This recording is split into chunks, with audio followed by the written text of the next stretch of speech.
Our top story, everybody loves Joe. Well, at least that's what they're saying. President Biden's on his first foreign trip this week in Europe. After the G7 meeting in the UK at the weekend, he's now moved on to Brussels for meetings with NATO leaders. And on Wednesday, he'll sit down for a face-to-face with Vladimir Putin.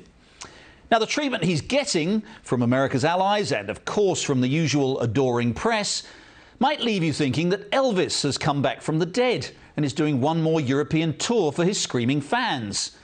America is back, Mr. Biden keeps telling his audiences, reassuring them supposedly that their 4-year nightmare of dealing with an American penchant with a president for tough talk is over. And I think it's great to have the US president part of the club and very willing to cooperate. But while America's allies are saying nice things to and about Joe Biden, there's absolutely no evidence that they really plan to do anything to back up the words. Now, they despise Donald Trump largely because he told them things they didn't want to hear. The need to do more for their own defense, the need to play by fair trading rules, the need to confront the rising threat of China. All those things remain as important to American strategic interests as ever. And despite the kind words from Mr. Biden and the president's trademark-friendly grin in return, nothing is changing. On NATO, most European nations continue to take a free ride on the back of America's powerful defense budget. They refuse to spend what's needed to protect themselves. Their armies of chocolate soldiers and air forces of paper airplanes are no match for the task of defending the West that they talk so much about.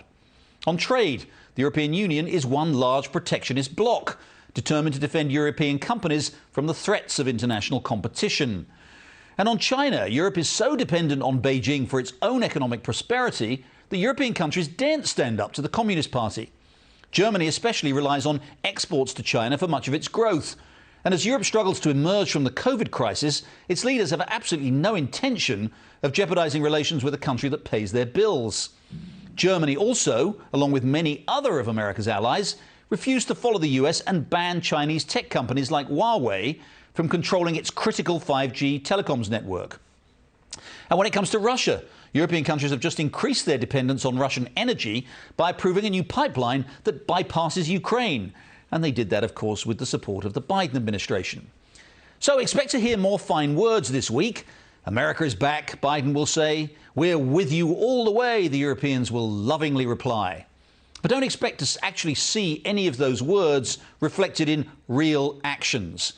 With Trump gone and a Biden administration determined to show how loving and friendly it is, Europeans are happier than ever, knowing that they won't even have to pretend to play their part in standing up for Western values.